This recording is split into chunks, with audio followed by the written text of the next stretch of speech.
such an asshole. Continuing on over at assholeconsulting.com, where if you got questions, Cappy's got to answer at assholeconsulting.com, long as you got money. Dear asshole, my name is Anonymous. I'm a repeat customer. I've utilized all of your previous advice, which has resulted in tremendous net benefit to me. Wow. I changed another life, but the opposite of a teacher for the better. See, teachers change lives for the worst, or worse. I change lives for the better. You too could change lives, but unlike teachers, you won't F up the kids. Please keep all my details anonymous. Here's my situation. You're a youngish man. I'm going to say that you're a tax accountant. I could tell people that. You live in a leftist Marxist crap hole. That's not germane. You make over 6 figs. You have a certain amount in cash savings. You have a certain amount in investment savings that can be converted to cash at any time without any penalty because they're not in retirement plans. Single, no kids. Plan on staying that way, no debt. I have my own car, and you rent a room. To be completely honest, I'm tired of my lifestyle. The current situation in the United States with the root beer float and general degrading IQ of the U.S. population makes me sick to my stomach. This all me with you right there, brother, right there. This also shows in my work. My current field of employment is struggling to find quality candidates, which means that good workers like me end up with more work than we can handle, which means longer, constant working hours with no overtime pay. I'm salaried. I am also effing sick of the fact that even though the U.S. toots itself as land of the free, I cannot really exercise that freedom. One example, glad you asked. I'll use women. In my home country, I can approach any girl that I like without any sick or twisted repercussions. You can even date your coworkers, which a lot of people do. Well, we used to do that here. A lot of girls, why can't I find a man? Well, you complain about not being able to find employed men. I wonder where you could find employed men. Oh, I know, work. Oh, no, we don't have to go over it. Soon the guys aren't even going to talk about the hypocrisy anymore. We're just going to be like, okay. Oh, look, a rainbow. As you know, in the U.S., it's not that simple. As you know, in the United States, it's not that simple. There's always risk of being Me Too'd or falsely accused, and I find that tiresome and just plain effing disgusting. I can understand girls and guys wanting work to be work or the gym to be their gym. I get it. I just, we're not talking about it anymore. There are tons of other examples that I can mention here, but I think you get the overall point. I am effing tired of all this BS. I just want to enjoy my life, have fun, get laid, and just have a positive experience given the fact that I'm almost a certain age and not getting any younger. Here's my dilemma. I want to move back to my home country. But not only I want to move back, I want to kick it back for a year and just relax, not work, and enjoy all the fine things my home country has to offer. I'm a minimalist. After doing research and talking to a few friends back home, I came to the realization that a minimalist can live comfortably for $1,000 per month in my home country.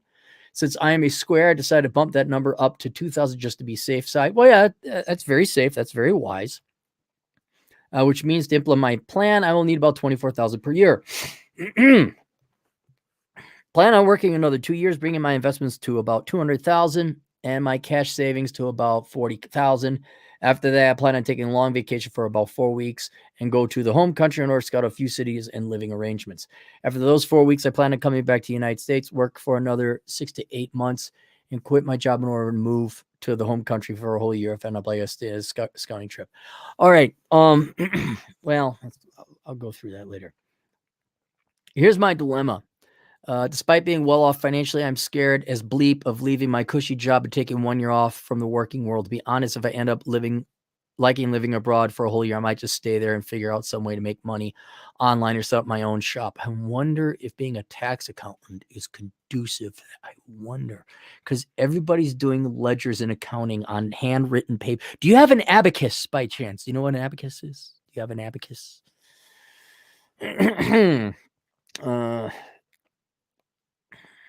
However, there's always a thought bothering me that if I do have to come back to the United States for work or money reasons, this 1 year off will end up damaging me financially. Yes, it will. Yes. You are asking me for the risk-free solution. There is no risk-free solution. The real risk is you stay here in the United States, especially if you're a younger man, you would like to find girls. And not to mention, I'll just tell you, you want to find thin girls, physically attractive girl. I'm sorry, sir. You're a great Victor Borger quote. Oh, do you like good music? I'm sorry, you've come to the wrong concert. Do you like thin, attractive women? I'm sorry, you've come to the wrong country. Go back to your home country. I would totally do that to find the gals. But you stand a larger risk staying here than not going. I'm already for you going. I'm already for you doing your reconnoitering in your home country. I wouldn't be wedded or committed to your home country. But I'm absolutely for that. Because and it's not because this home country has thinner women. It's because you are from there. You are culturally part of that country. And there are probably there are cultural traditions and norms and behaviors that have survived the various political powers that have been in your country over the past 100 years, let's just say. But yeah, if it doesn't work, you will have a financial setback. But that's all of life. To my investment retirement cushion, I look at my brokerage account as my future retirement nest egg. I don't plan on touching until I fully retire, even though I have accumulated a significant amount in there.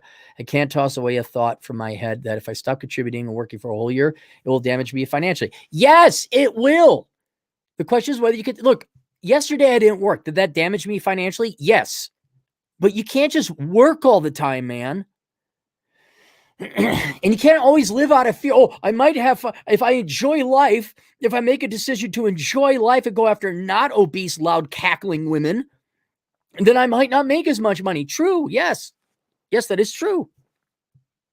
But you're not living life otherwise. You know how compound works. The more you squirrelate early on, the more you'll have in your 50s and 60s. Please address both these concerns of mine. All right. You are wrong on so many and some key things.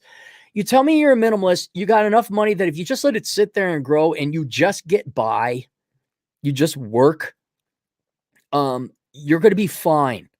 You're going to be just fine. Also, being in the United States, I don't know how much it's going to be worth. We don't know because it's at least another 30, 35 years out until you retire. You're going to collect Social Security, which will subsidize you no matter where you're living. Okay. Second, where is it? You're irrationally fearing fear. Yes,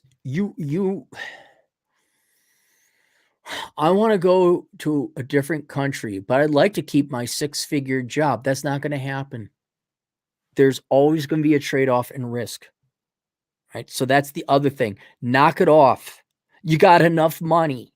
Right now, if you just let it sit, and if you just get by, you could get by on 24 grand easy. And with your skills, you could certainly earn that no matter where you go. And then I asked you, wait, let me make sure. You can't toss away a thought in my head that if I can't stop contributing and working a whole year, it will damage me financially. Well, I guess that's an irrational thought and you get to deal with it. Enjoy being a slave and suffering the rest of your life and not enjoying the potential happiness and joy you could enjoy because you're afraid of taking off a year. I don't know. That's you, man.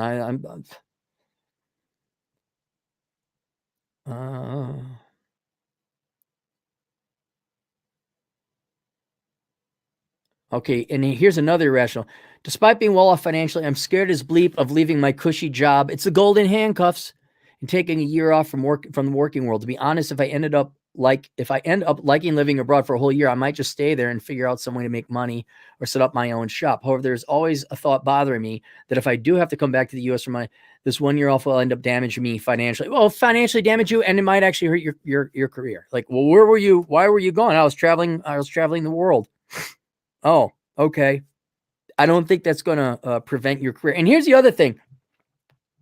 I asked you, were you a CPA? No. Well, isn't that damaging your career? You're a tax accountant, but you said, well, I just didn't feel like going to school and studying. Man. Oh, but it's damaging your career. You're very short-sighted in some of these things. Very short-sighted.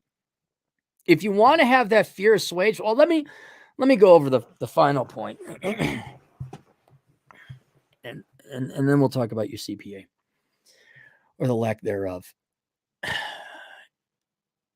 If not you, who then would be qualified to go back to their home country and reconnoiter that country for a year and enjoy life? Okay.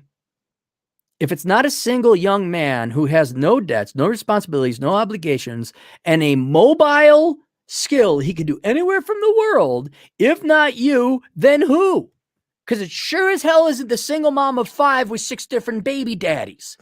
It's you. You're the most eminently qualified. And reminds me of this guy. My wife makes $80,000. I make $120,000 now. We have no debt, and we have a little bit of a mortgage, and our mortgage payment is $300 a month. We want to have a kid. What if I lose my job? Well, if it's not you guys who's going to have the kids, then I don't know who the hell is qualified to have kids. Quit being a coward and take a risk. Another important thing.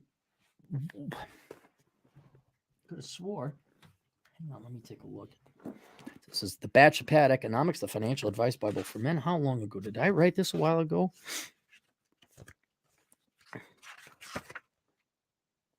Oh, 2013. This is almost 10 years old, too.